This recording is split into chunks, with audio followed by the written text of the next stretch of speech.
In my ministry, I've had an unusual opportunity to be involved in two different worlds, you might say. One, the world of academia, the world of higher education.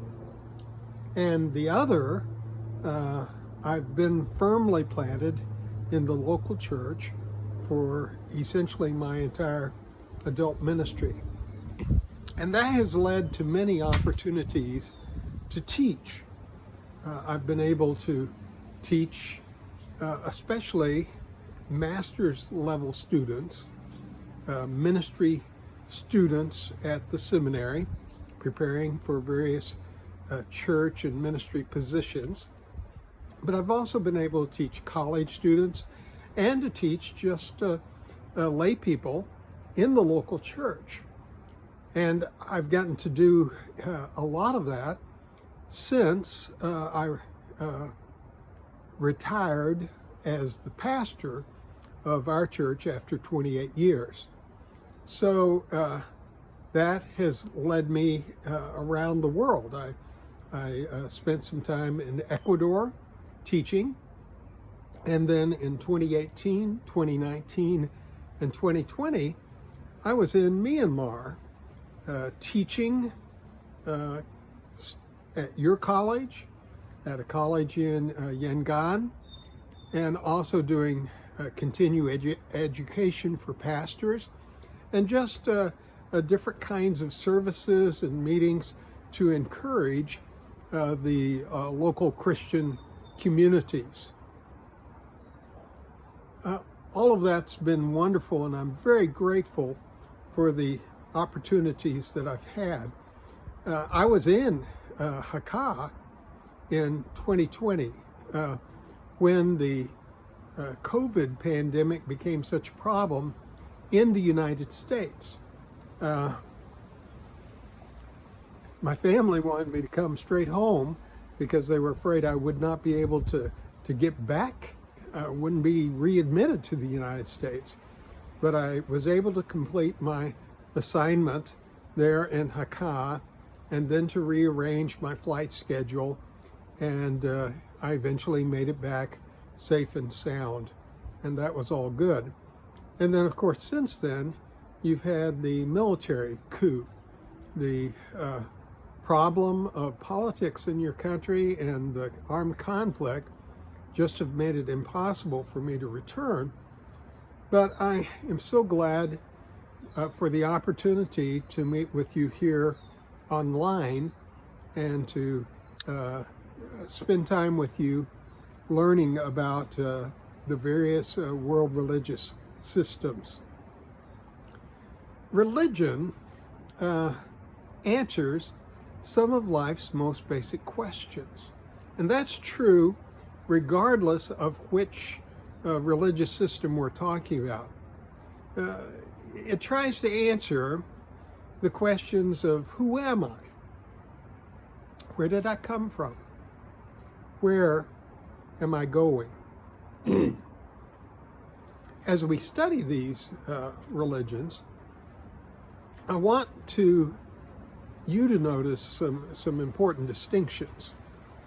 First of all, there's a distinction between formalized versus popular religion. Formalized religion would be the religion we read about in a textbook or maybe even hear about in a classroom. Whereas popular religion is religion as it's practiced out in the village. The way it comes to bear as people go to the temple, the way they embrace religious principles in their lifestyle and in their homes. So it's important to make a distinction between popular and formalized religion. The truth is, if you want to know what someone believes, the best way to find out is not by studying their religion in a textbook, but it is to ask them, what do you believe? Because what you'll find sometimes is that what they believe is not exactly what you read about. The second distinction is similar to the first. It's the difference between beliefs and behaviors. Beliefs answer specific questions. The three questions I asked earlier: who am I?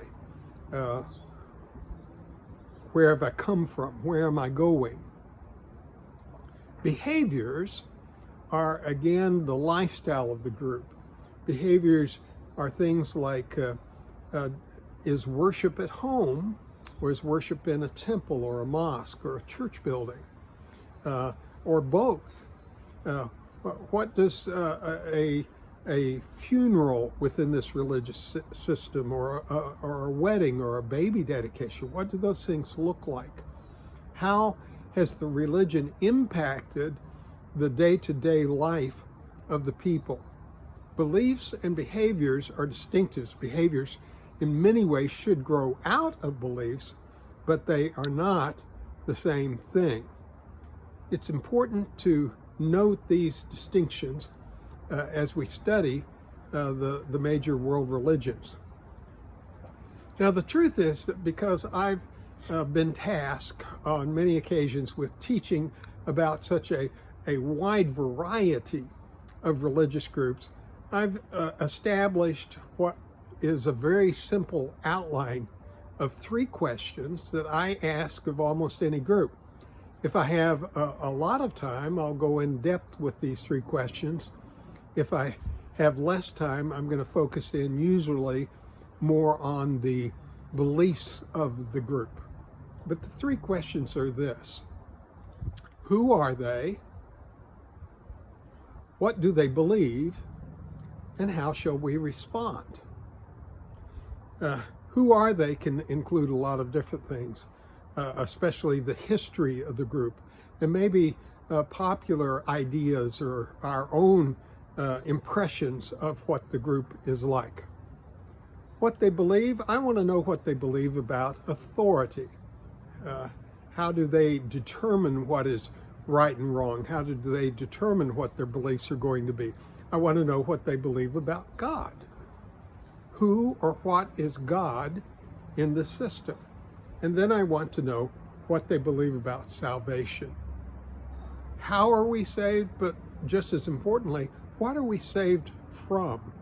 What does salvation look like within this system? These three questions: who are they?